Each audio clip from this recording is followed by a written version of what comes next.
this morning. We pray and hope it's going to be the best of month. And of course, whatever it is you're really hoping to get this year, this month, you shall have it. We are all hoping for that. Yes, it's Saturday special this morning. We take you through the dailies and of course our interview segment. But before that, we run you through the activities of the governor through the course of the week. We take travelogue and every other activities during the course of the program. I am Oluwa from Bello saying good morning. And this morning I have Saturday Tribune with me talking of reviewing of the newspaper. On the front page, we have stories on page 3. And it says, Orire, ACF opposition asked Tinubu to deploy same strategy to resolve other abduction cases. And the writer says ADC to president, track down families of Kwara, Borno kidnappers too. Judicial Commission to uncover facts behind Orire abduction, strengthen school security. And that's from the Oyo State government. That story is on page 19. Makinde inaugurates APM Campaign Council, 6 inclusive structure ahead of 2027 polls. That story is on page 5. Alhaji came from US to form robbery gang in Nigeria, specializes in snatching exotic SUVs using weapons shipped from America. And that story is on page 7. And on page 19, seminarian disappears from bishop's residence in Benue. Diocese alleges abduction. Police describe incident as missing person case. No blood worth shedding for Osun election. Amukpiton declares warns election officials against political pressure. That's on page 19. IGP deploys new CP ahead of August 15 poll. And that story is on page 29. Every Nigerian is being harassed by hunger.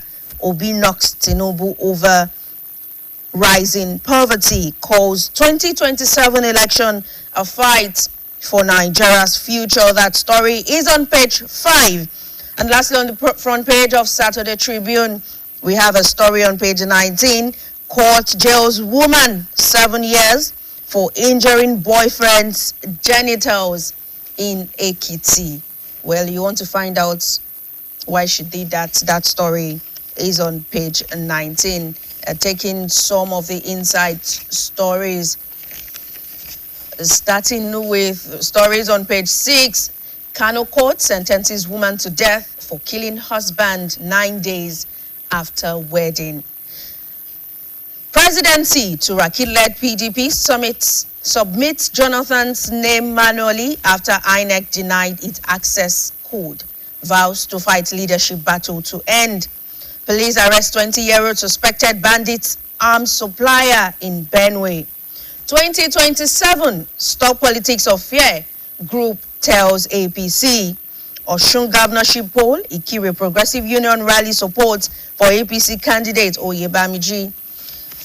And that's all we have on page 6. And on page 10, police foil drivers plan to divert, sell 33 million naira worth of goods for 11 million in Oyo. How police operatives arrested suspects who formed armed robbery gang after return from overseas. And that's all on page 10. And on page 11, we have women, wealth and wills. You are not broke. You just lack financial planning. And that's on page 11, talking of women, wills and wellness. And on marriage and divorce, that's on page 12 and on page 21. My marriage began to fall apart after my mother-in-law confronted me for daring to get pregnant. And that's coming from the wife. She burnt my mother's clothes, got me hospitalized after she pulled my genitals. And that's coming from the husband. Prolonged sitting, heavy lifting, fuels spinal wear and tear. And that's coming from orthopedic and trauma surgeon, Professor Ogunlade. That's on page 13. Moving on to more stories on page 21.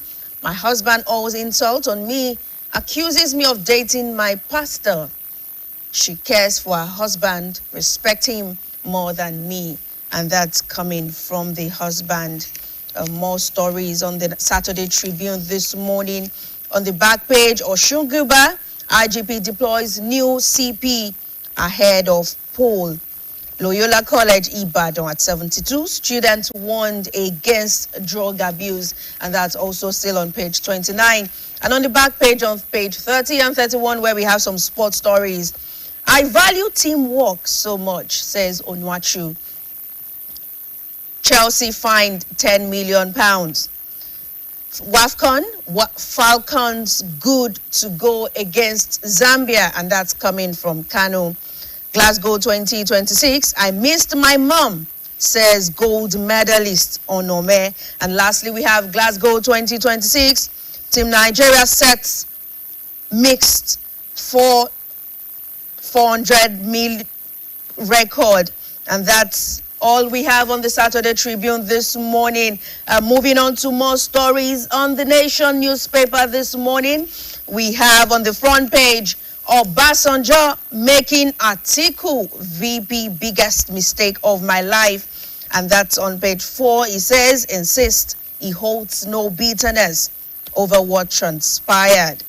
Stop using barrister as prefix. CJN tells lawyer, says it's inappropriate. And that story is on page 6. 2027, fresh scrutiny for candidates as INEC releases personal details. Commission unveils list of parties, flag bearers, and that story is on page 4. Soyinka to Tinubu revisits unresolved assassinations, extrajudicial killings. And that story is on page 5.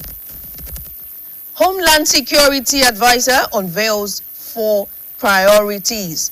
6 stronger interagency synergy, and that story is on page 27.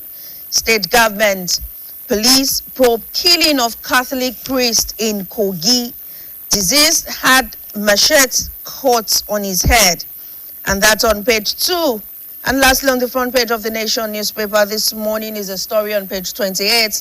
No policy to increase electricity tariff, says Power Minister. And taking some of the inside stories. On page 2, police rescue 10 AK rifles, arrest suspects, rescue trafficked children in Niger. Troops rescue 14 abducted travelers on Lagos-Benin Expressway. Police uncover fake diplomatic number plate network in FCT. State government, police probe killing of Catholic priest in Kogi. From homecoming to horror, murder incident unsettles Imo Kingdom. Natasha urges reciprocal visa policy over Arya Stars, alleged South Africa denial. Moving on to more stories on business. Tinubu reaffirms partnership with Gavi as alliance commits $500 million to Nigeria's immunization drive. Osun 2026. IGP deploys CP Etaifo to lead election security. Gotten retains command of Osun Police. Orders officers to remain neutral, professional. Oyetola berates Adeleke for using Tinubu's name to woo votes. CJN Kekereekun asks lawyers to stop adopting barrister as prefix. DHQ troops neutralized 102 terrorists, arrested 345 suspects in July. More stories on the back page, where we have on page 24, acting has taken a lot from me, but I have no regrets. And that's coming from one of the actresses, how to set financial boundaries with extended family without hurting your marriage. That story is also on page 24. And on 26, my heart won't depart from media practice till God calls me home. Parting interview with veteran journalist Ademola Adetula 48 hours before death. Homeland Security Advisor unveils 4 priorities, says his mandate seeks stronger interagency synergy. NNPC posts 535 billion naira profit after tax and 4.389 trillion naira revenue in June. APC Youth Wing opens application for ZAC at Dedeji Taxation Fellowship. NACON seeks first implementation of Saudi Hajj reform, says immediate shift to private operator model not feasible. Warns abrupt transition could disrupt Nigeria's hard administration. We have a commercial break. We'll be right back. Stay with us. Protect every day with Hypo. Germs always find a way back.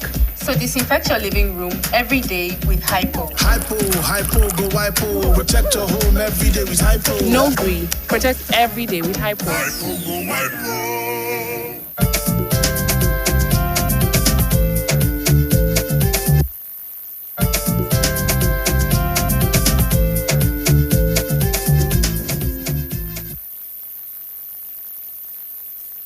All right, thank you very much for staying with us. Still on newspaper review this morning, and on the Nation newspaper on the back page, on page 30, where we have flooding, 246 Bayelsa local government area under threat, and that's coming from NISA.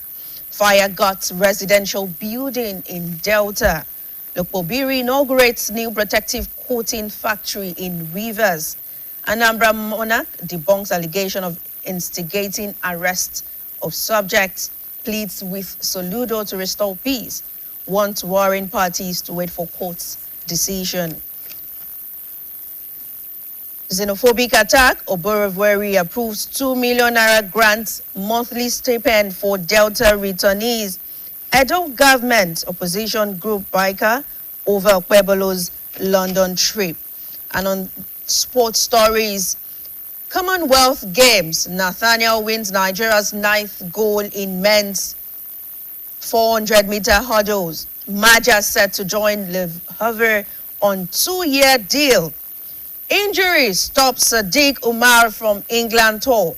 WAFCON, South Africa salvage draw against Cote d'Ivoire. Italy great Baresi dies at 66. Like Super Falcons, like Super Eagles. And that's a continuation of a story. And lastly, on the back page, we have, of course, like Super Falcons, like Super Eagles. And that's all we have on the Nation newspaper this morning. We'll be right back after this short break. Stay with us. The much-awaited security surveillance aircraft arrived at the Ladoke Akintola International Airport, Ibadan, at exactly 5:05 p.m. and was officially received by the Oyo State Governor, Engineer Seyi Makinde.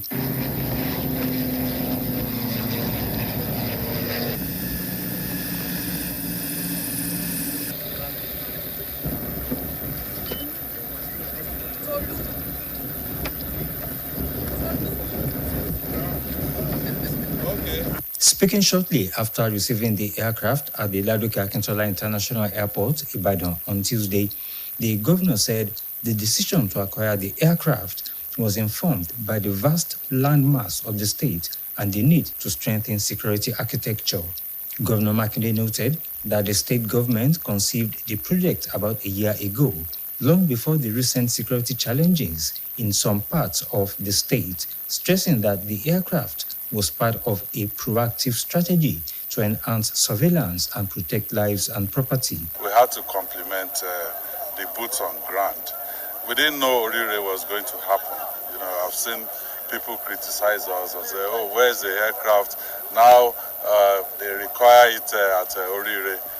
But we planned for the aircraft, you know, for us to be able to cover as much within the shortest possible time of the landmass in Oyo State. I'm glad that now it's here, and I believe we will always do what is right in the interest of our people. The governor disclosed that the aircraft would be deployed immediately for security operations, adding that it was flown to Ibadan by Nigerian Air Force pilots following a memorandum of understanding between the Oyo State government and the Nigerian Air Force to jointly operate the surveillance platform.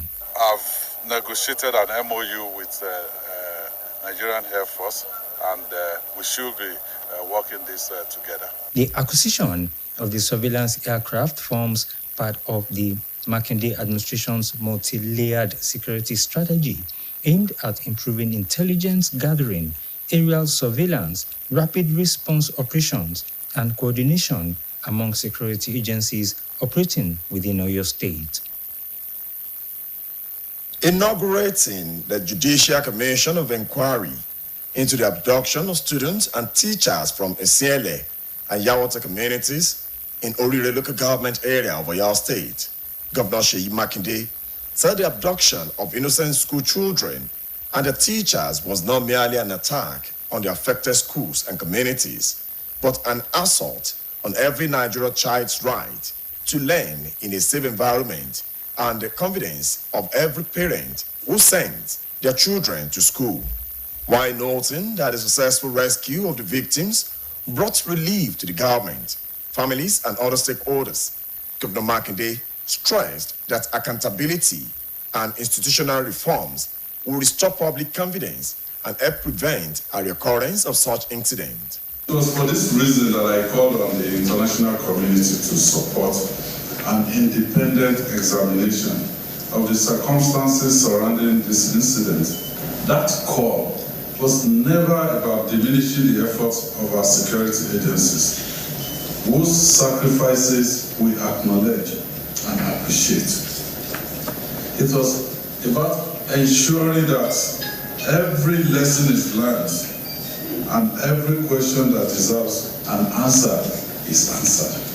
The governor charged members of the Judicial Commission of Inquiry to be guided solely by the evidence, the law, and the public interest. He assured them that Oyo State government will provide every support required for the commission to carry out its assignment independently and professionally. My advice is that your work must be guided only by the evidence, the law, and the public interest. The people of Oyo State, and indeed Nigerians, expect nothing less than an impartial, thorough, and credible process. I've so completed within the shortest possible time. I've given 1 month, 4 weeks, but feel free to come back to us if you require additional time to ensure that we do not leave any stone unturned. Addressing journalists on behalf of the commission, its chairman, retired Justice of Court of Appeal, Professor Majid Owade, assured Nigerians that the panel will uncover the truth without fear or favor. When I was called, I was assured that those that will work with me are people of great experience and the highest integrity. And I've met them, and I believe that. So that in unraveling the truth, Nigerians should be assured that there will be no disappointments. Other members of the Judicial Commission of Inquiry are Professor Jibril Ibrahim, Mrs. Ayobe, AIG Ngozi Onadeko, retired, Mr. Bimbola Orugade, Major General Sanusi Muazu, retired, Mr. Folonsho Osurai. The secretary of the commission is Mrs. Olamide Sandra Tella. The event had in attendance the principal of the community high school, Auro Esele, Mrs. Rachel Alamu, and her husband, Professor Wole Alamu.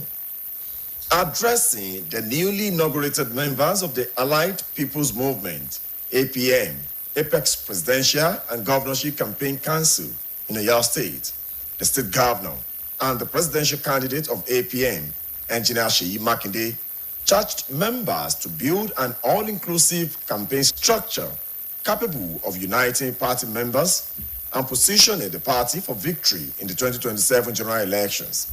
The governor said the coalition behind the current political movement mirrors the alliance that brought politicians from different political parties together under the People's Democratic Party, PDP, ahead of the 2019 election. According to him, members of the Social Democratic Party, SDP, Accord, and Alliance for Democracy, AD, successfully came together under one platform to win the election, stressing that the present political realignment is not unprecedented. The PDP faction that are claiming, that they now own PDP, they've all declared what they are doing. They are supporting APC. So, some of us that want an environment, a political environment where what our founding fathers in this country stood for, federalism, multi-party democracy, not one party being an appendage of the other one. For those of us, we are in the APM. He urged members to immediately engage leaders and stakeholders across the state, integrate the party structure with APM platform, and intensify mobilization effort ahead of commencement of campaign. You have less than a week to go around, ensure that all over the states we at least get all our people together and get them integrated. The governor inaugurated Dr. Nureni Adeniran as the Oyo State coordinator of the APM 2027 Apex Presidential Campaign and Director General of Oyo State Governorship Campaign Council. The members of the council include Honorable Said Arosaye, Honorable Demola Ojo, Dr. Femi Ojo, and Alhaji Shiju Lawal. Also inaugurated were Honorable Ramota Agbiremi Dabo and Honorable Kazim Bolaniwa.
All right, thank you very much for staying with us. Yes, that was the governor's activities through the course of the week. And we say a huge congratulations to your state also for the latest development in the state. Moving forward to what we have for you this morning, we will be talking health. And our conversation is on hepatitis. Now, let's break it down. Every year on July 28th, the world marks World Hepatitis Day to raise awareness about viral hepatitis, a group of infectious diseases that affect the liver. According to the World Health Organization, viral hepatitis causes about 1.3 million deaths globally each year, making it one of the leading infectious causes of death worldwide. In Nigeria, hepatitis B and C remain significant public health concerns, with millions of people living with the infection, many of whom are unaware of their status. The theme of World Hepatitis Day 2026, let's break it down, calls for breaking down the barriers to awareness, testing, prevention, treatment, and eliminating the stigma associated with hepatitis. This morning, we'll be breaking down hepatitis. What is hepatitis? How does it spread? And how can it be prevented? And why should everyone know their hepatitis status? That's all we'll be having on this conversation this morning. And to do justice to this conversation, we have a family physician, Dr. Kehinde Adigun. He is a consultant family physician at Family Medicine Department, University College Hospital, Ibadan. Good morning, doctor. Good morning, It's ma. good to have you. And good morning, everybody at home. We also have the Oyo State AIDS Program Coordinator, SAPC, and Viral Hepatitis Focal Person, Dr. Sherifat Ibikunle. Doctor, it's good to have you. Good morning. Good morning. Yes. When we talk about hepatitis, what is hepatitis? We want you to break it down for our viewers at home so we can have a better understanding of what we are dealing with. Dr. Sherif, let's start with you. All right. Thank you so much. Okay. When we are talking about hepatitis, we say simply it is inflammation of the liver. That's just the layman language, inflammation of the liver, and it's most times caused by viruses. Like you said, hepatitis B and C, we have majority like hepatitis A, B, C, D, and E. But in our community, we say B and C are the most prominent. And why do we need to know our status? Because most times this presents asymptomatically in patients, or let's say in people. They most times are not aware of this infection. I feel like you're too fast. Okay, all right. You're too fast. Talk with our pace. Let us have a broad understanding. If it's possible to demonstrate, please do that for us. You mentioned that it's inflammation of the liver, and you said it's caused by viruses. Let's break it down for us. When we talk about inflammation of the liver, give us a graphical understanding of what it might look like, and of course, what are those viruses that causes the liver to be inflamed? Okay, the viruses, like I said, is A, B, C, D, and E. Yes. And when we're talking about inflammation of the liver, that means the cells that make up the liver will, let's just say it will swell. Yes. Let's just simplify it like that. It will swell. It's inflamed, and this causes when it is left untreated, it can lead to complication. Okay, we'll have to come back to that. Dr. Adigun, yes, please. Yeah. Kindly let us, I think we also want you to give us another, from your own perspective, a clear understanding of what hepatitis is before we talk about the types and go into the causes of hepatitis. Okay, thank you very much. When we are talking about hepatitis, first of all, we need to understand that liver is the laboratory of the body.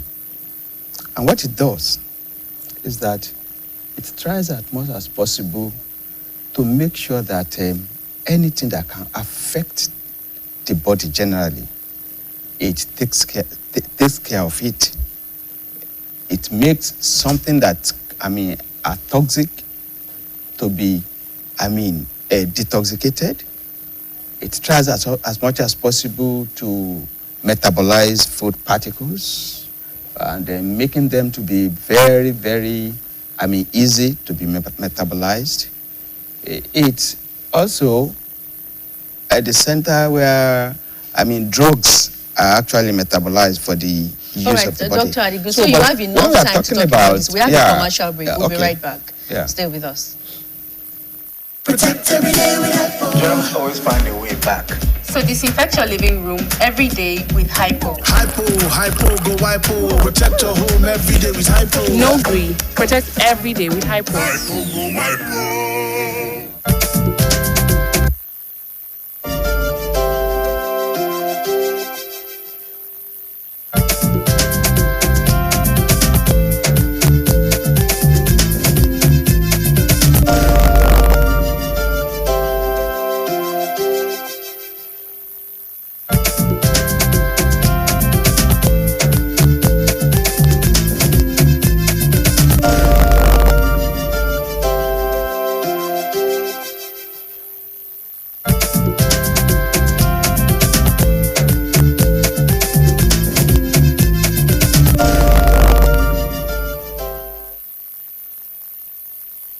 All right, thank you very much for staying with us. So we're still talking about hepatitis, and we are trying to break it down. Before we went on that break, Dr. Adigun, you were giving us a breakdown of what hepatitis is. Yes. Kindly go ahead. Okay, what we are talking about is, when we are talking about hepatitis, we are talking about inflammation of the cells that are, make up the liver.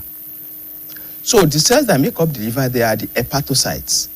That's where the hepatitis comes from, the inflammation of the hepatocytes. And what does that mean? It means that the functions of the liver will be affected. The secretory function, the metabolic function, and then the other excretory function. So all those things will be affected. And why this, hepatitis is very, very important is that what causes it majorly are the viruses. They are the viruses. And apart from that, we have what we call chemical hepatitis too, especially when people take a lot of alcohol. So it can cause, hepatitis. Also, there are some times when the body itself tries as much as possible to to decide to fight its own self. And that's what we call autoimmune diseases. That can also cause hepatitis. Can cause hepatitis. But the reason why hepatitis is very, very significant is because of the fact that naturally, majority of the people, like my colleague has said, they don't even know they have it. They don't know they have it. And it's only when some people just come, it's only when you are doing medical outreaches and all those things, you just find out somebody will say, I'm hepatitis positive. You know? And then, that's where it now comes. You understand?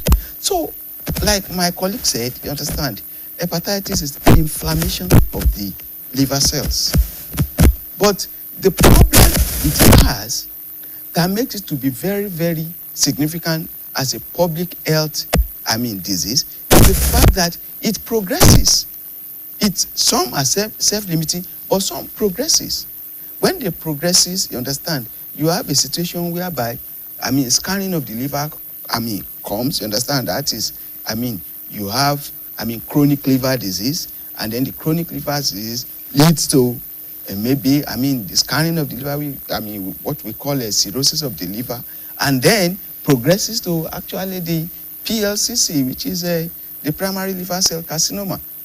And then subsequently the person, you understand, died. And like you rightly said, like the World Health Organization said, about 1.3 million of people died. You understand? But added to that, about 340 million of people actually carries it around when they don't even know that they have, hepatitis. So that's where the public, public knowledge is important in this particular disease. And you know, the thing that causes it is viral, and also there are serotypes for those viruses, and that's what brings about the type A, B, C, D, and E. All right. Thank you very much, Doctor. Now that we understand, and I feel like it's been broken down well, for us to have a broad understanding of what hepatitis mean, let's look at the causes of hepatitis now. Before we talk about the types of hepatitis, what are the major, or what are the causes? Any cause at all we can think of. I know Doctor mentioned earlier that when you mentioned the chemical hepatitis, you said it's mainly caused by alcohol, a lot of alcohol. But apart from that, what are those things that causes hepatitis? Let's bring it to Dr. Ebekunle. The major causes would be viral infection. Yes. Yes. That's the liver. Yes. Being infected by the viruses. So I would think we would say, how can the virus infect? Exactly. That's where we will come from. Okay, so, there are several routes by which it can get into the system. The major is especially for hepatitis B and C that we are focusing on, it through maybe practicing unsafe sex, unsafe sex practices, unsafe use of sharp objects. Sharp objects, yes. Needles and stuff like that, and then through mother to child transmission. And then we see for the ones that we're not talking about, A and E, we say fecal oral route. That is, it is shred in the feces of infected people. Exactly. So through unhygienic way of preparing food and consuming water that are not treated well. Yes. Yeah. Okay, looking at the major hepatitis we're talking about, that's the B and C, and you mentioned through mother and child, infection from mother to child. Yeah. Now, is this during the pregnancy, the incubation period, or after birth where breastfeeding takes place? Okay, if the mother is infected, right, at least let me start from the basis. If the mother is tested during maybe antenatal visit, is tested positive, right, there are other laboratory tests that will be carried out to know the virology, which is the load of that virus in Yeah. the blood. Yeah. There are other tests that will be carried out. So if it is high, the mother can transmit during pregnancy. Yeah. So the mother is probably placed on an antiviral Yeah. to cover, like a protective, like a prevention method to Yes. protect the baby. And then Yeah. during delivery, once the baby is delivered, is expected to receive an injection of immunoglobulin Yeah. to protect its baby virus, Yeah. to cover it. But that doesn't really mean that it is totally covered, because normally, even if the mother is not infected, whether infected or not, once a baby is delivered at the facility, and let's say our government has included hepatitis B vaccine Yeah. into the already established immunization schedule. So at birth, a baby is expected to receive at least one dose of hepatitis B. So every child receives a Yes. dose of hepatitis At B least 24 hours after birth. After birth. Yes, and there are subsequent doses to Yeah. cover up for it. Exactly. So once the mother is infected, we test. Once the mother is positive, we do subsequent tests to know the viral load, so that whether she will be enrolled on antiviral drug or she delivers. Yeah. Okay, why are we singling out the B and C and leaving out A, D, and E? What's the difference between these types of hepatitis? Let's bring it to Dr. Adeyemi. Yeah, is it the what we have to note, understand, is that when we are talking about, maybe the cause or the natural sequence of the illness or the, pattern of the illness, we need to first of all, what actually happened is that the causes are the one that we have said. But you see, what we are trying to say is that there are some risks, you understand, that can make someone to have this particular illness. And in that wise, we look at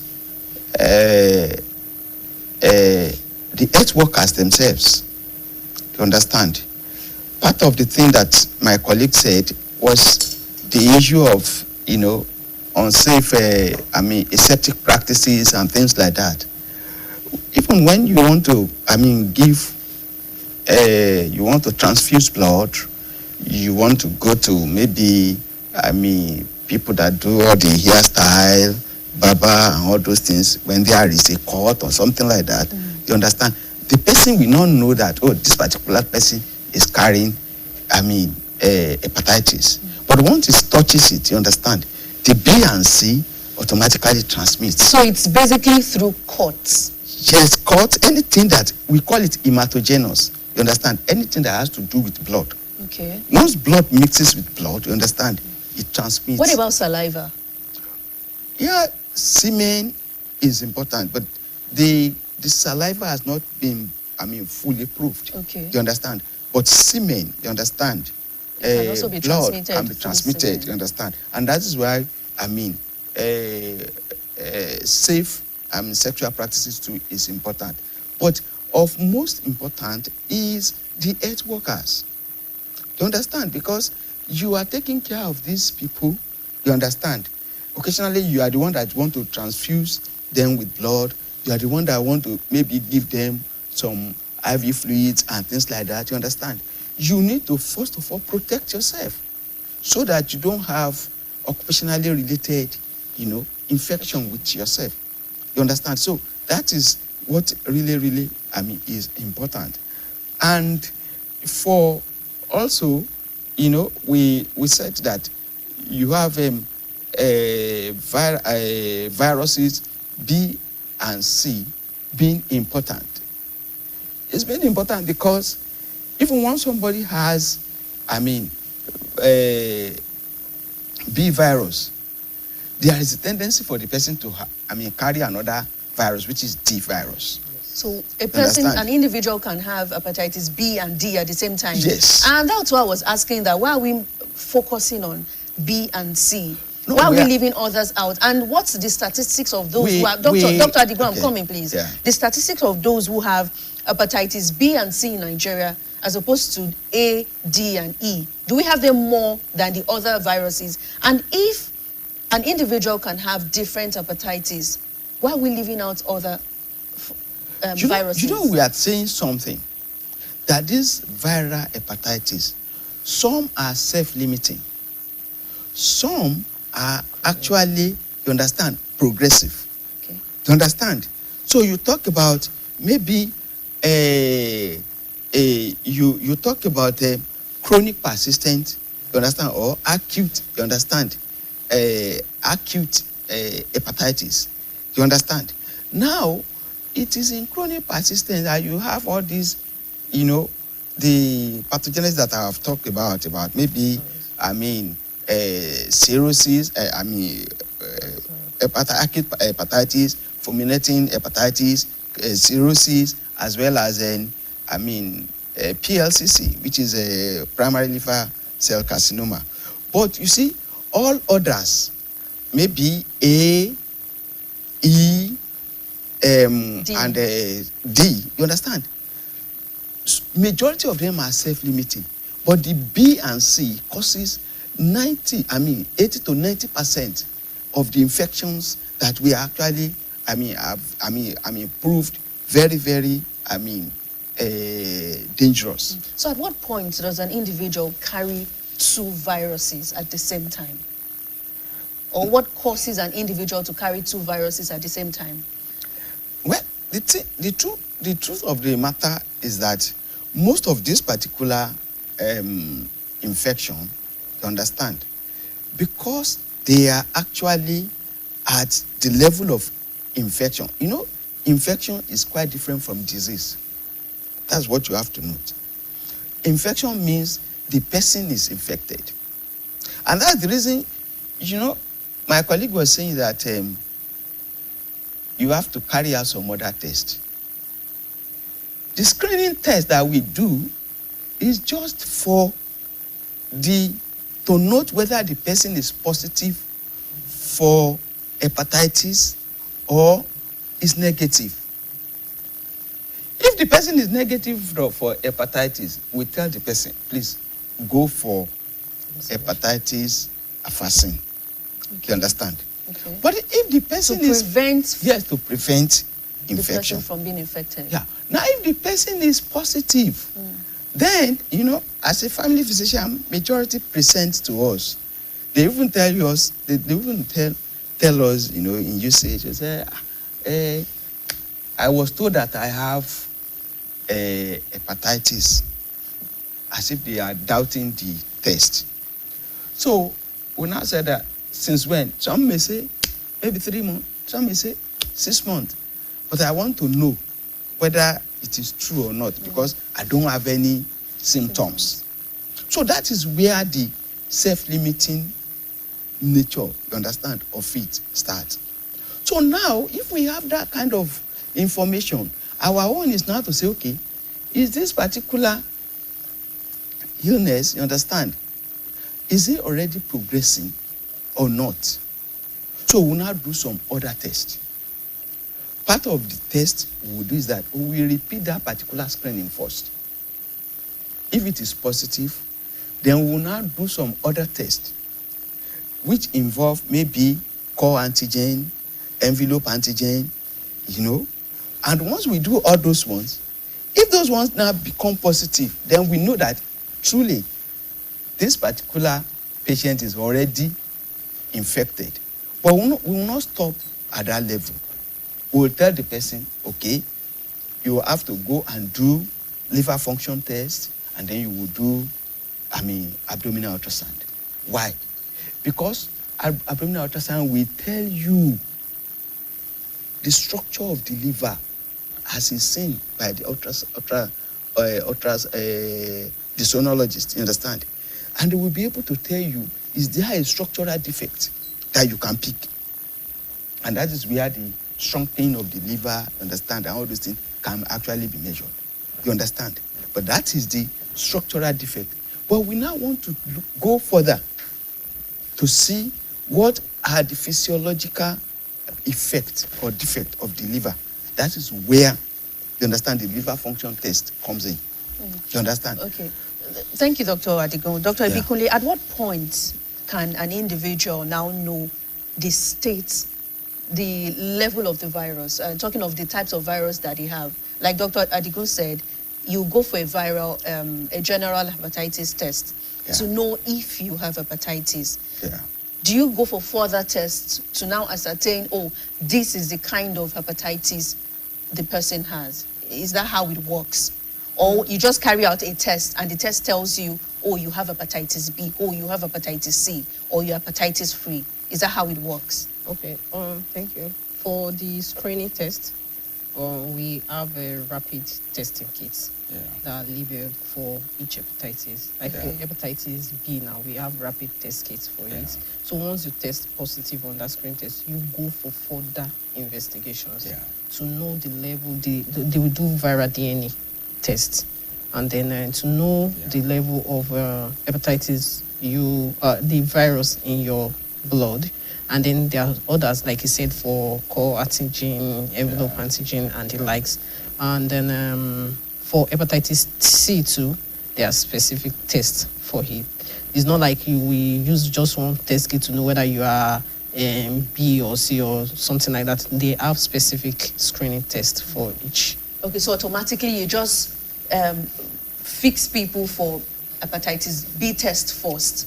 If they are negative, you go ahead with other tests. If they are negative, you counsel. You encourage to take up vaccine for hepatitis B, so they will be covered. Okay. And now talking of the vaccine, for an individual who has tested positive for hepatitis, the vaccine automatically does not work in that instance, right? No, it doesn't. No, it doesn't. Okay. It doesn't. So when they've tested positive for hepatitis, what's the next step to take? I know you mentioned counseling. Yeah. But what do they do next? How do they, before we talk about the symptoms now, because doctor mentioned that sometimes people live in denial. You know, they tell them, oh, I was told I have hepatitis. Yeah. I don't want to believe that is true. Yeah. So at that point, how do you take up such cases? What advice do you give people like that? When they've tested positive, what do they do next? Yeah, once they have tested positive, we encourage them to try to do all other tests. What are those all other tests? That's what I've mentioned, you understand, initially earlier. And we try as much as possible, you understand, once we are able to establish that this particular, infection has actually been established, to understand, the most important thing that we do is that we involve the gastroenterologist, who are being in a teaching hospital, we involve the gastroenterologist, who are the specialists in managing hepatitis and all other, gastroenterological cases, you understand? So we involve them by referring to them. But essentially, once you get there, the reason why we do all those tests is because if we refer them, just directly, they will do all those tests before it gets established. But by doing all those, the only thing they will just want them to do then will be to go for viral load. What's viral load?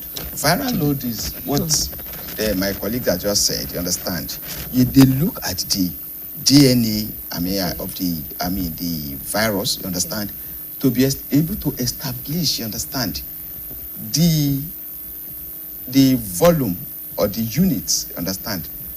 The load that is there is like counting, you understand, just the to number. Put in a layman for us to understand. By counting the number, you understand, of the viruses, to be able to see the body. Is it of a particular virus or hepatitis generally? Of a particular virus. Okay. For example, virus, a B virus now. Okay. You understand? they will do the load. I mean, once they do the counting, there's a particular level, you understand, that I mean, you must not surpass. Once you surpass that one, you understand, they have to place you on the antiretroviral, you understand, medication, you understand, and they will now be monitoring you, including your liver function test, including your, I mean, ultrasound on a quarterly or every 6 month basis, to be able to be sure that that drug not only works, you understand, but all your symptoms are going down. All right, before we talk about the symptoms, Dr. Ebikunle, when we talk about inflammation of the liver, sometimes it feels like a lot of people do not even understand the functions of the liver, how important the liver is to the body. Yeah. What exactly does the liver do? What are those things the liver prevents us from? What are those things the liver helps us achieve in our body organ? What exactly is the liver and its function, Okay. Dr. Ebikunle? Thank you so much. I believe Dr. Adigun has spoken about it during his first answer. He said the liver has excretory function, metabolic function, secretory functions. That is to say, there are some enzymes that are secreted for the digestion of some of the foods that we consume, and then it performs excretion by what we take in. It's helping excreting toxins from the body, and then for metabolism, the same thing. It metabolizes some of the drugs that we take in and some of the food that we take in too. Yes, I would say basically those are the. Now, it feels like, personally, I'm also trying to wrap my head around this, and it feels like I'm also confused because now, why would like you just broke down the functions of the liver now, why would we have viruses that would attack the liver if the liver can also have a way of fighting back some of these things? Is it that sometimes the liver can be resistant to some of the... And now I don't know the medical terms. Okay. I don't. You understand what I'm Let me trying just to ask? simplify for you. It's because once you are infected with the virus, it attacks our immune system. Yes. So it prevents the liver from doing its function. Exactly. Yes. And it automatically absorbs the virus. Yes. Now, what are those symptoms for? I know we have 5 viruses now, and they are different. But before we even talk about the symptoms, what is the similarity between the major ones we're talking about in Nigeria? That's the virus B and C. the B virus and the C C virus. virus. What's the similarity, Dr. Adigun? Yeah, the major thing is that we need to know, first of all, to understand, when you are talking about classification of viruses, there's a particular template that is being used, you understand, which the virologists, you understand, tend to use as, their nomenclature for it, you understand. But usually they look at viruses based on what do they actually, how do they progress, you understand. So most viruses are either classified as RNA viruses or DNA viruses, you understand. But the most important thing that you need to know, especially when it involves, the liver, you understand, is that all the viruses, no matter whatever the serotype they are, you understand, they attack the liver, you understand. And what matters most is that it's only when you get to the virologist, you send the blood to the virologist, that the virologist will use their templates, you understand, to classify them according to the serotype. You understand? It is the serotype that, dictate whether they are A, whether they are B, whether they are C, whether they are D, whether they are E. And that is the reason why the only accredited laboratory, they are the one that actually do the, serology. You understand? For the, viral typing. You understand? So most of the thing, what we do in the clinical area is to try as much as possible Number one, we counsel, you understand? We try to advise them. And then those that are symptomatic, what I mean is that maybe the symptoms is already coming up, you understand? We try as much as possible to institute adequate treatment as soon as possible. So we have symptomatic and the asymptomatic. Yes, that's All right, what we'll come back to that after this commercial break. Stay with us. Germs always find a way back. So disinfect your living room every day with Hypo. Hypo, hypo, go hypo. Protect your home every day with hypo. No green. Protect every day with hypo.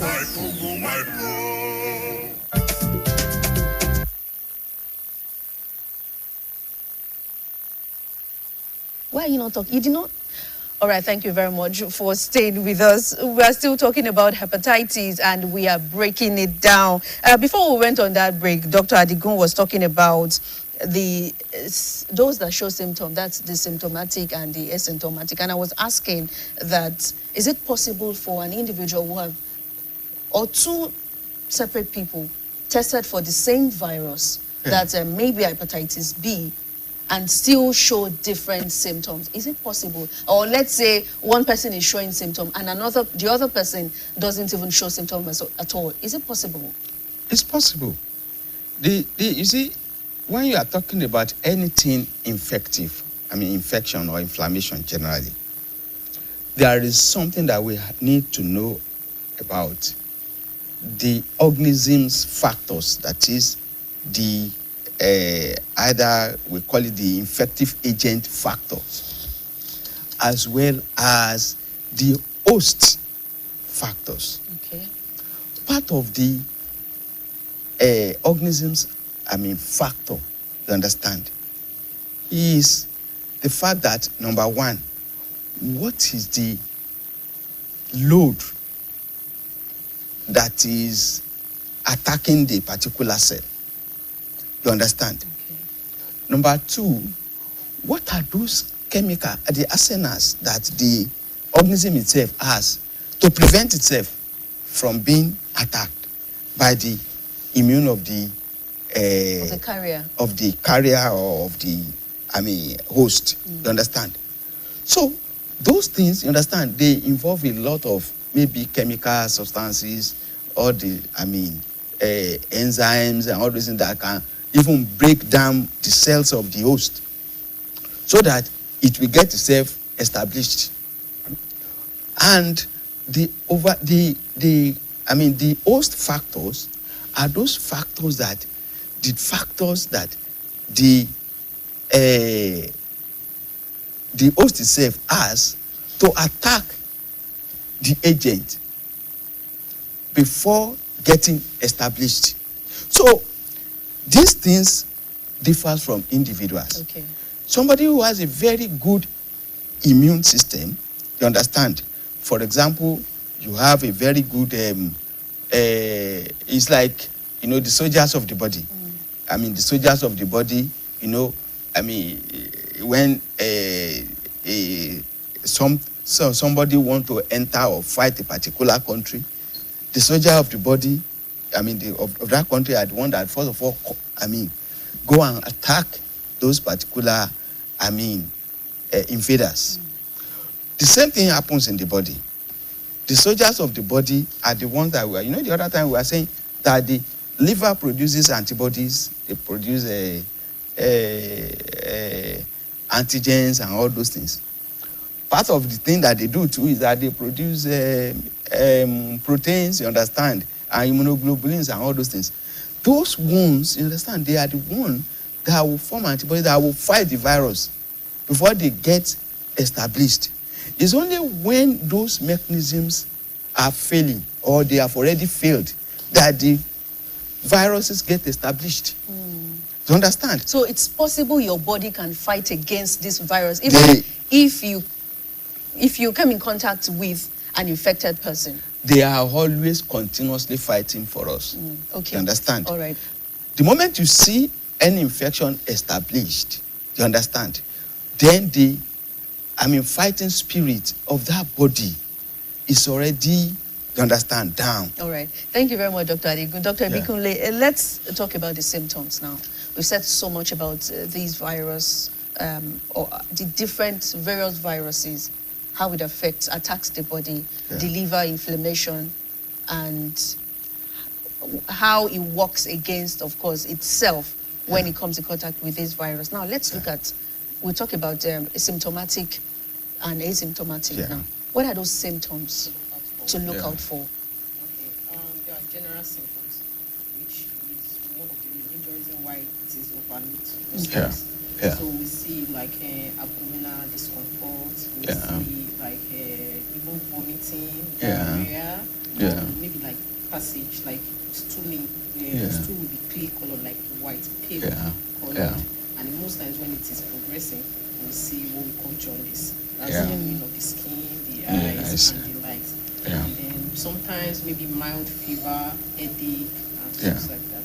So that would prompt you doing more investigations to know how far or even if the person is infected. Because most times, like you said, the majority of people just carry it along like that. Maybe they are sick, they're like, I'm happy, just go buy drug and then that's all. So when we see those symptoms consistently, it calls for... Consistently for how long? Because sometimes when we have, these symptoms are also associated with other diseases, other infections also.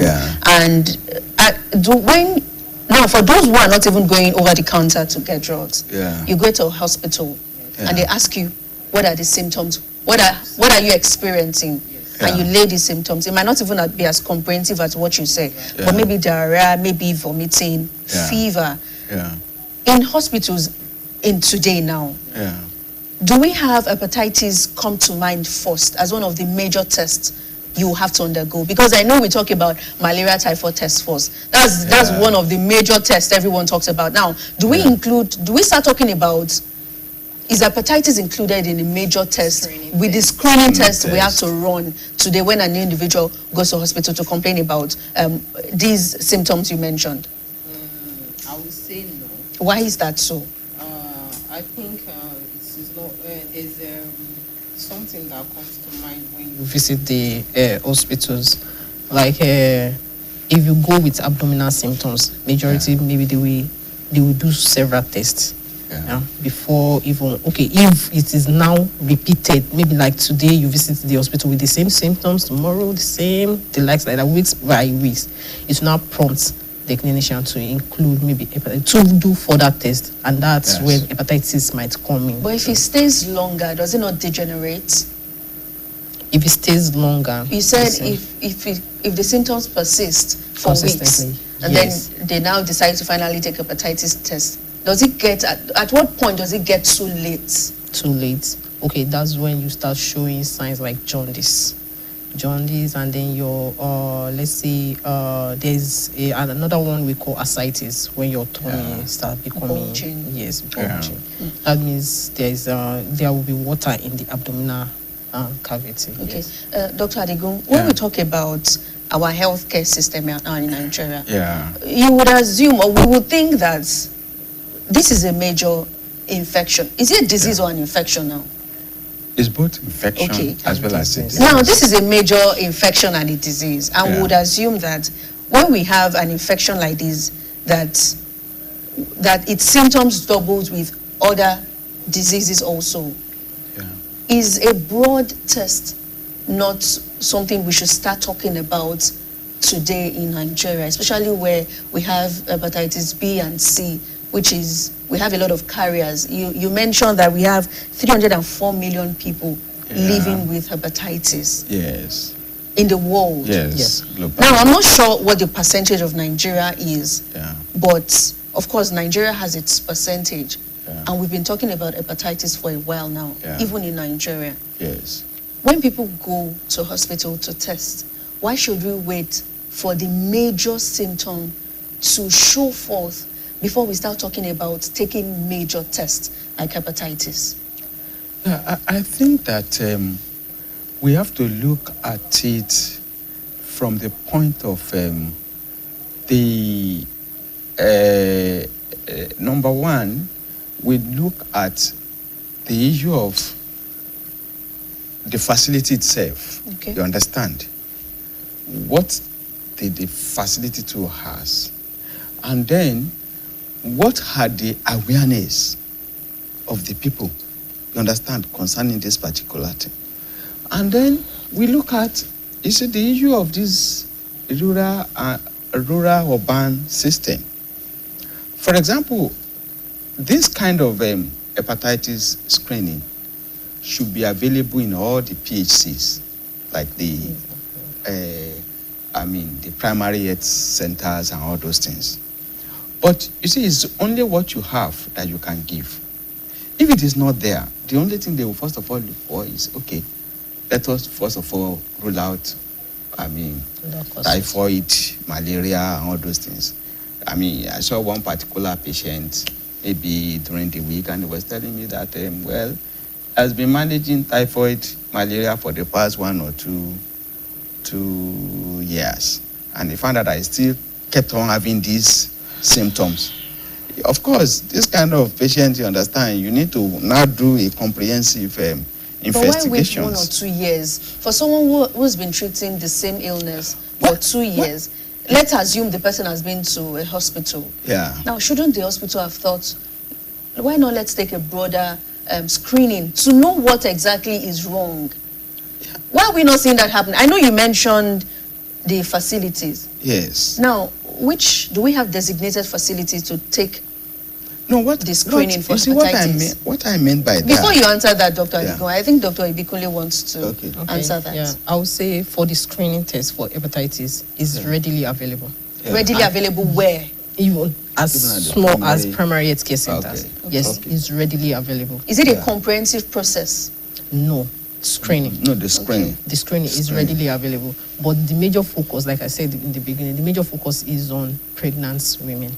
Because it is one of the major mode of transmission of this hepatitis, especially hepatitis B. Exactly. So the major focus is on pregnant women. Like there's no pregnant women that will register, especially in primary health care facilities, that will not undergo hepatitis test. It's one of their screening investigation that they do for antenatal enrollment. Yeah. So there's a screening tool that we use that is called triple elimination. That is hepatitis, HIV, and syphilis. Every registered pregnant woman must do that test. Before there's been this debate about HIV, hepatitis, which is deadly or deadlier and all. Maybe we can clear that. Is there an assumption now?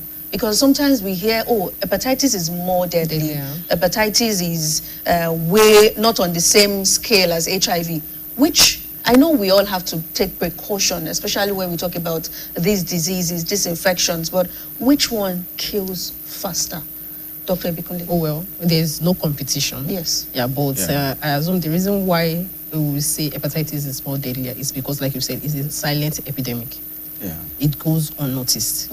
Majority of people are actually walking around with this infection, and our practices, our day-to-day practices encourage the infection of hepatitis. So, and then the fact that if an infected person, if their blood splashes on a surface, it stays long. The one for hepatitis stays longer than HIV. HIV doesn't even spend like hours; is already clear. But for hepatitis, an infected person, if you use something that maybe like a week after, and I use, if I have a cut, as dangerous, or hepatitis is equally as dangerous as HIV. Now, when we've cleared this, and I think I want us to talk about the transmission you just mentioned, that hepatitis stays longer. Now, how can we keep safe? We have people who go to the barbing salon. Sometimes you might even go with your own, but the person cutting for you, how sure are you that the person is even safe? Sometimes we want to buy something from someone, we see them wrap. Sometimes we see some people with cuts, open cuts, without protection. How can we stay safe? Okay, like the example you gave, if the person has open cuts, if you don't have open cuts, there's no transmission going on. But you mentioned that it can stay as long as a week. Yes. Now let's assume I went to the market to get something. I know we wash a lot of things, but not everything. And we should practice that. Maybe I should use Gary as an example. No. No. a regular Gary seller. No. We see Gary open. Okay, before we continue with this conversation, we have a commercial break. We'll be right back. Okay. Protect every day with hypo. Germs always find a way back. So disinfect your living room every day with hypo. Hypo, hypo, go hypo. Protect your home every day with hypo. No gree. Protect every day with hypo.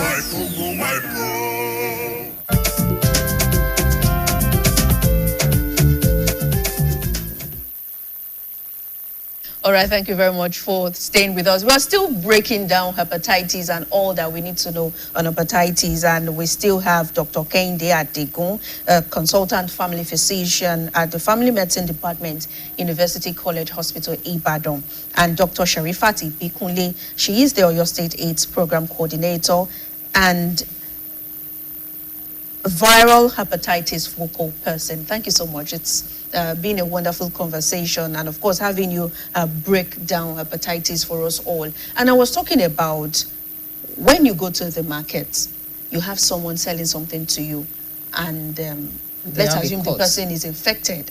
Yes. Person has a coat And it's on your Gary. and no, let's not even use Gary now. Let's assume maybe a bottle of water or a bottle of drink, and you took it home. It's on your shelf, or you just took it straight into your refrigerator, and it's there. Now, you have a court. Later on. In the space of that week, you're treating your court, of course, but it's open, it's there, and you picked up this bottle to take your drink. Can the person still get infected, or is that still a window for the person to be infected? Is there a possibility for infection to happen in that? It's minimal. Okay. Yes, it's minimal.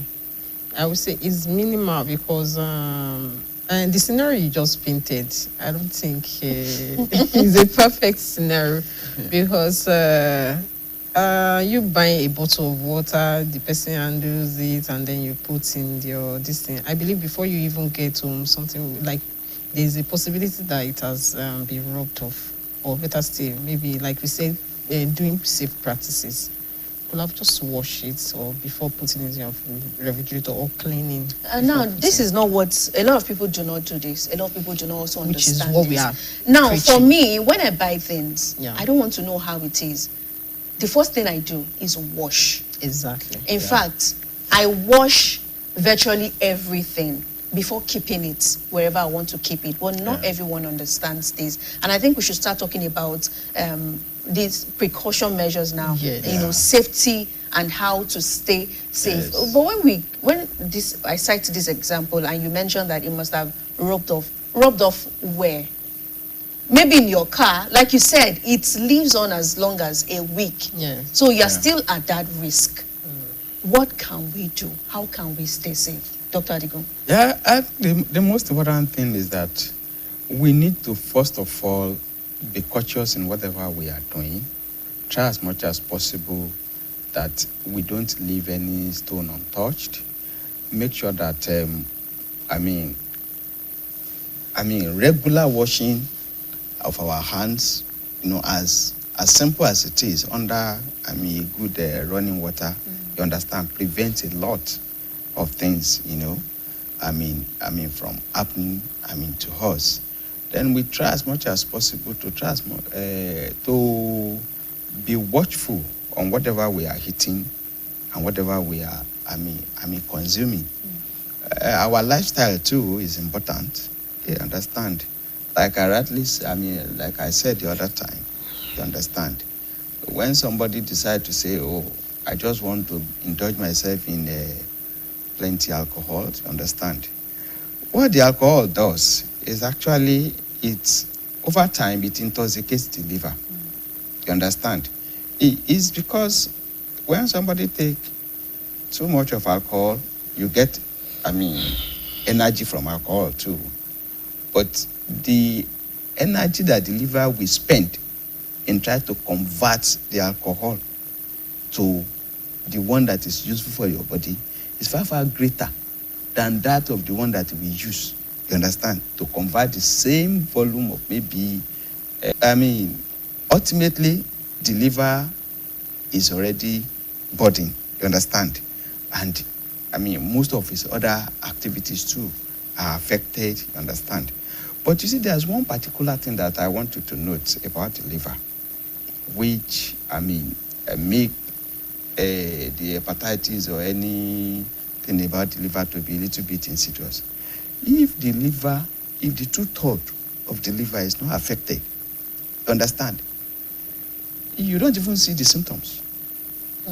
You understand? So most of the symptoms that you see is because the liver has been grossly, you understand, damaged. So that is the reason why this particular hepatitis is very, very, dangerous, because it will have been causing a lot of problems, but the liver is keeping it, trying to fight it. And there is something we call regenerative power, you understand, in the liver. So it regenerates anything that happens, cover it up, understand? And so because of that, hepatitis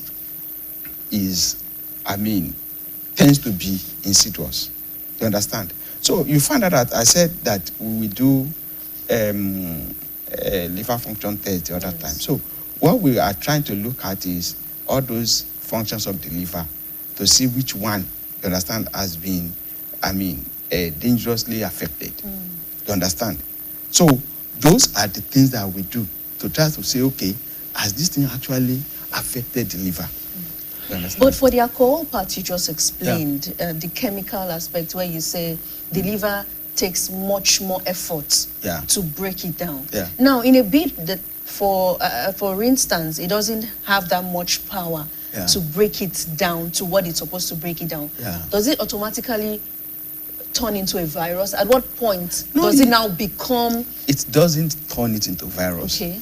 Virus is an organism, you understand, which is microscopic, you don't see it, you understand. But alcohol is a chemical. Yes. You understand that, intoxicate the liver. So what we are now saying is that, okay, part of the problems that we are saying, you understand, that part of the function of the liver is the liver produce antibodies, produce, antigens, all those things, to fight foreign organisms.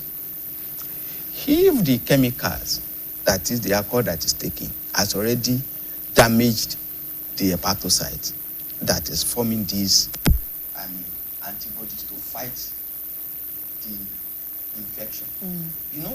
The infection will easily establish itself than a liver that is not touched by alcohol.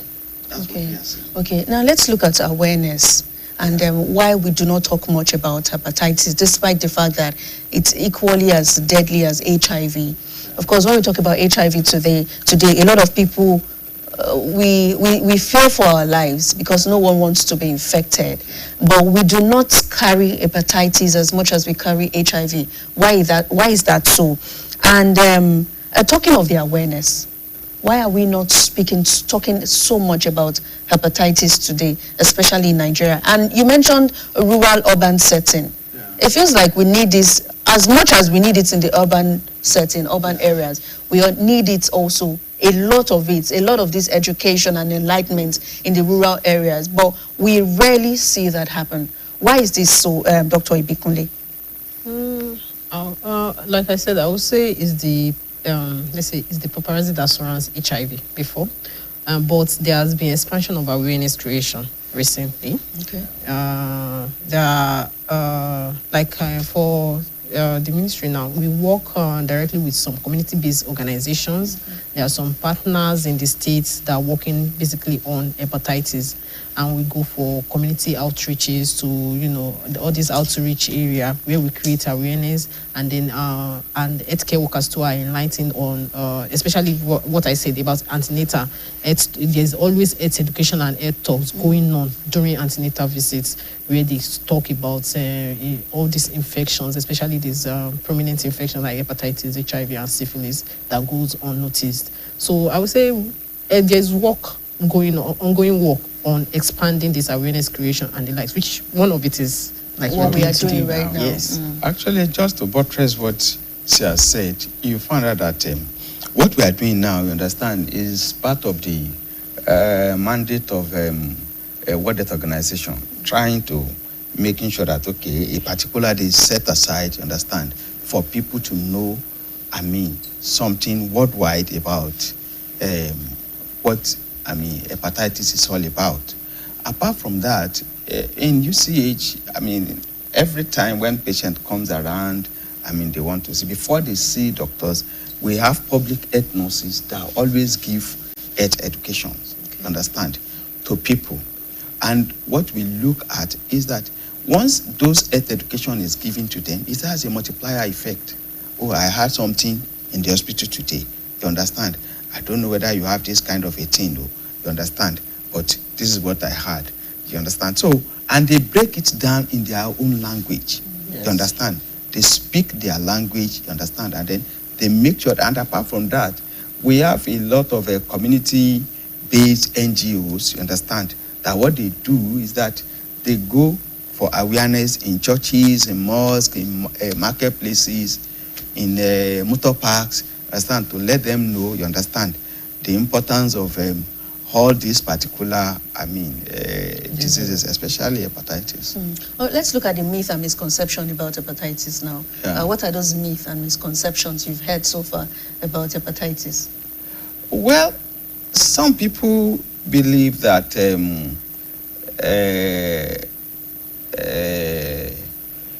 once someone has a hepatitis, it is not treatable. And it's one of the reasons why people tends not to come to the hospital. And you see some people, because of that, they might decide to say maybe they want to take herbal preparations and things like that. But we always tell them that it's a misconception, because nobody is fighting any other person, you understand. In the health care system, you understand, we have both the traditional as well as the, as the orthodox. But what we always say is that if somebody said, oh, you have hepatitis, and then you are now taking agbo or herbal concussion, how did you know whether the concentration of the herbal preparation you are taking is not the one that will not even, and that will inflame the liver more, or even cause a lot of toxicity. But what if it has gone through proper measurement process? On Tuesday, the federal government, let's look at this, in a major push to advance local pharmaceutical innovation, the federal government unveiled 7 herbal medicines developed by the Nigerian Natural Medicine Development Agency for the treatment and management of prostate cancer, colorectal cancer, peptic ulcer disease, hypertension, high cholesterol, and hepatitis B. Now, when we have, the federal government also coming out to say we are approving 7 these herbal medicines. It was developed by the Nigerian Natural Medicine Development Agency. Of course, it has undergone the necessary several procedures and all that, the measurements, quantity to be taken and all. Now, do you think, of course, we will say this is kudos to the Nigerian government. This is also a very huge or big kudos to our own herbal treatment, herbal medicine in Nigeria. But with this development, do you think not just hepatitis B, but other infections, other diseases, do you think we are gradually going to be seeing an end to this in Nigeria? I think we are doing, great along this line, you understand. There is, you see, health from the holistic point of view now has undergone a lot of progress, you understand, worldwide. And what I would just say is that there's something they call complementary medicine now, you understand, whereby, both sides come together, you understand, to try as much as possible to treat, you understand. In certain part of the world, you understand, especially the Asian countries, the Chinese, you understand, the India, and even in the Europe and then the Western countries, they have manage to understand, to make sure that nobody is fighting anybody, but everything has to be well supported with a lot of scientific, you understand, appraiser. You understand? You don't just say, oh, I want to do this thing because this is what I see other people doing. You understand?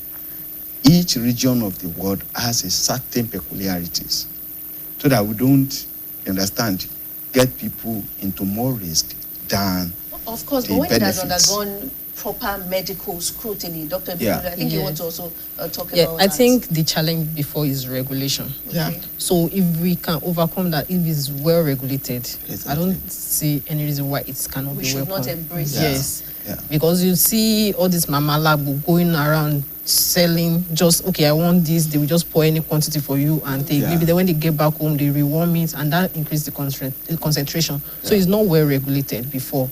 And you know, there has not been laboratory studies on it. So I think if Nigeria can overcome that, I don't see any reason why we cannot work on it. Like Yes. Dr. Degu said, especially the Asian country, we see them use herbs a lot. Yes. Yeah. A lot of herbs. In Yeah. fact, a lot of things, a lot of medical issues they talk about using herbs. Yeah. We have a lot of this herbal Yeah. medicine in Nigeria. Yeah. In fact, it's so much that even the smallest leaf at your backyard Yeah. will cure something Yeah. that we do not even know. Yes, Why yes. are we not making use of these gifts we have? I'll call it a gift. Yeah. Why are we not harnessing a lot of these herbal opportunities, gifts we have in Nigeria? It's not that we are not. And of course, honest, because yeah. we see a lot of doctors also, and I'm not blaming doctors now, because I know it's also for the benefit and good of everyone, talking Yeah. about not abusing these herbal medicines. Yeah. But it feels like a lot of doctors are maybe not also in support one way or the other of people using herbs. Yes. Now, maybe if we have a lot of doctors come together, encourage people, let's have a study on this particular route, what can it do?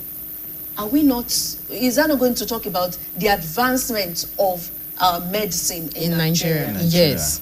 I would go back to regulation again. So a lot of doctors will frown upon it because it cannot be quantified. The intake, people using it cannot be quantified.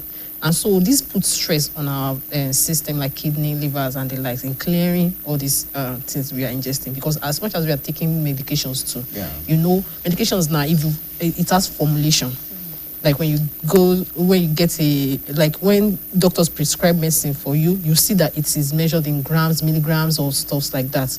But for this herbal medication, there's no quantification.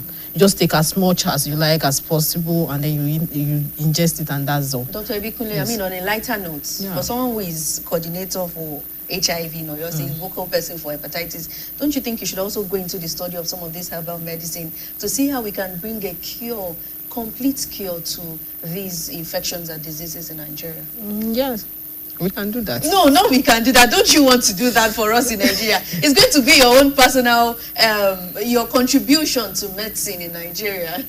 No, that we.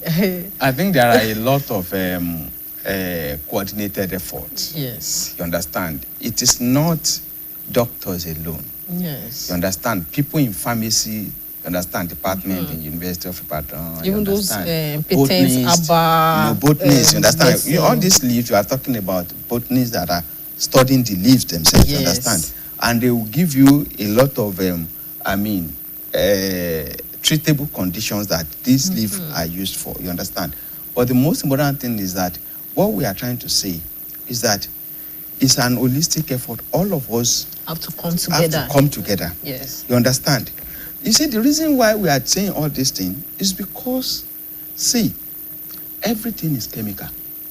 You understand? And when you are talking about chemical, you understand? The chemical in a leaf, you understand, might be the same chemical in a drug. Yes. You understand? Now, let me now tell you the reason why, we are talking about regulation. If, let's say, a particular, take for example now, you understand, the drugs that being used, for heart condition, this heart failure, which is digoxin, is gotten from foxglove. first glove, you understand, which is a leaf. Imagine that first glove, you understand, is the one that is being used, you understand, to give somebody, you understand. And then in the hospital, the person come, you gave the Johnson. You understand? That's an overdose. That's exactly what we are trying to say. You understand? We are not condemning it. But what we are saying is that of the drug, you understand, is, some are natural, some are synthetic. That of the herbal medicine, they are natural. But we cannot say whether this particular drug is synergistic or antagonistic. So if somebody uses it, you understand, and he comes to the hospital and the doctor gives a particular drug too, and it happens to be the same, and anything happens at home, they say, it's already, and he attended a usage yesterday. Yes. Do you understand? Let me expatiate on that. Like a plant now, like you said, give an example of foxglove. A plant now has several derivatives, Exactly. right? But in medical line now, a particular chemical, like you said, will be isolated from that plant. It has other other derivatives in it. So now, for this herbal medicine, they just unplug the particular plant and then boil or do anything. There are other things inside that you are consuming together with. Maybe it has one active ingredient or major active ingredient, but it has been, for medicine now, patent medicine, it has been isolated. One has been isolated for a particular infection or diseases. But in our community now, we just, go to our backyard, like you said, unplug one and boil and take. We don't know what we are ingesting together with it. So that's what differentiates it from the medicines that we prescribe at the facility. Okay, so I know we are not completely against the use of herbal medicine, but how can we now regulate it? I know that is also where government would come in. Yes. But there are instances where we have a lot of our older parents who just cannot do without taking herbal. That's it. How can we now talk about measurements now? Is that something we can talk about? The government organizations, there are different government organizations that regulate the this medicine and the likes. So it is. All right, back to hepatitis. There's a major question here asking, is hepatitis curable? Is there cure for hepatitis? Okay. Dr. Epikole. All right. Okay. For hepatitis B, it is manageable. Not curable. Not curable. Though it depends on when the infection is acquired. For majority that acquired this in the adult stage, it can be cleared by the immune system. But for those especially transmitted through mother to child, or maybe children under 5, it is not treatable. It is manageable. They say it's treatable and manageable, but it's not curable. And majority of those kind of infection are what leads to cancer, liver cancer in the future. But those that acquired it while they are adults, it can actually be cleared by their immune system to some extent. Doesn't mean that the virus is out of their system, but it's undetectable. So to understand better, for children who this virus were transmitted by their mothers from their infancy, as it progresses, it generates into cancer. Is that what you're saying? It can. Not that every case leads to cancer. Now, at what point can it generate into cancer? If left untreated. And managed. Now, I know you mentioned antiretroviral drugs earlier. So is this a medication that would have to be taken for the rest of your lives for a child who got it through the mother? Okay, for hepatitis B, I think we manage symptomatically. That is, when you present with symptoms, it is managed. Like, there are medications for it. And like we were saying, the viral load too. We're saying, so as much as the load of the virus in your body, we for hepatitis B, it has been, let's say, studies have been done to know that, there are some drugs that we call hepatoprotective. Yes, that you can use to protect your liver cells. So that it will reduce the damage by the virus on the liver. So they are placed on some of those drugs, and if the viral load is not high, you can be enrolled on antiviral.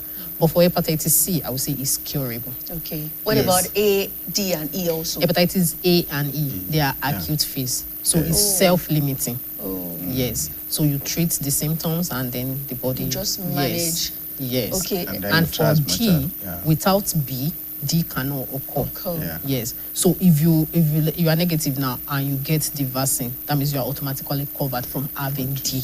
Okay. You understand? And if you have B and you are being managed and treated, It that doesn't means- advance yes, to the next yes. stage. All right, Dr. Adigun, you wanted to say something also. No, I just want to say that at least the A and E, they are purely fecal horror. You understand?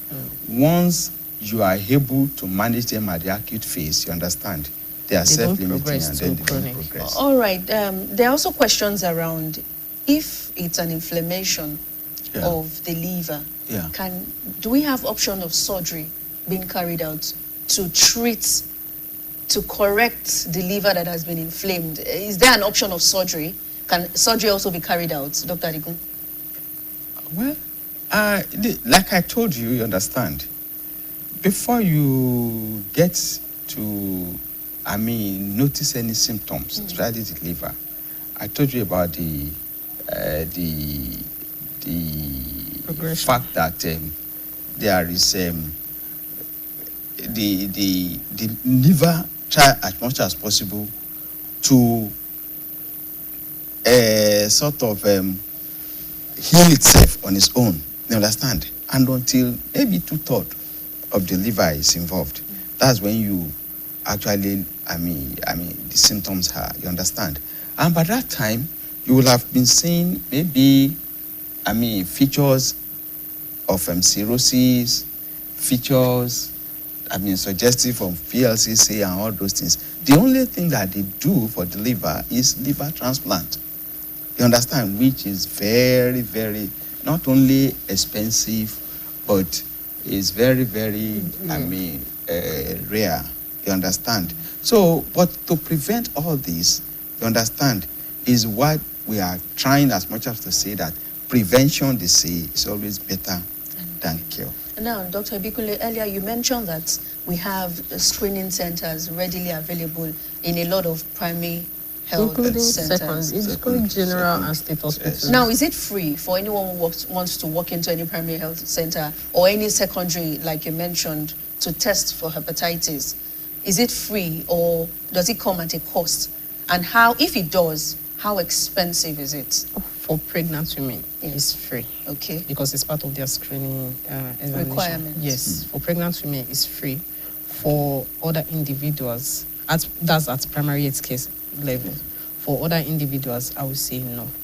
But if I may go ahead and say, I don't think it costs much, especially for the screening It's level. up to 50,000? No. 20,000 thereabouts? No. Okay. No. It's more or less like, because we use, for the screening, we use rapid test kits. Okay. So it's as cheap as maybe 1,000, 1,500 and the likes, depending on the facility that And you it's go very to. accurate. Yes, it is. Okay. Yes. Okay. Now we've talked about so much, and I think this also boils down to our lifestyle, what we eat, how we try to stay healthy, and of course keep our immunity strong. Now, how can we maintain a healthy lifestyle to fight against hepatitis B, Dr. Adigun? The most important, like what we said, number one, we try as much as possible to maintain, a healthy lifestyle. A healthy lifestyle involves that we should try to stay away from maybe alcohol consumption, smoking, and all those things.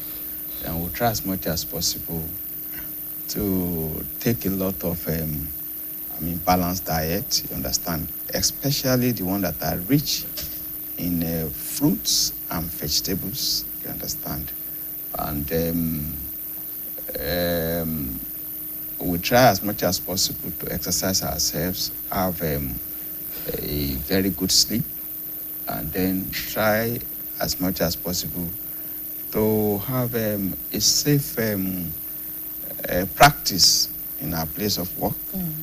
And You're talking of the hygiene. Yes, hygiene. We have to be hygienic, and then try as much as possible to make sure that whatever we are doing, we should note that there are some infections that we cannot see. You understand that they can take advantage of us if, we lose our guard. All right. Thank you very much, Dr. Adigun. All right. As we begin to call it a day now, Dr. Ebikule, I want you to talk to pregnant women. Like you said, the hepatitis screening or test screening, it's part of requirements for them during antenatal.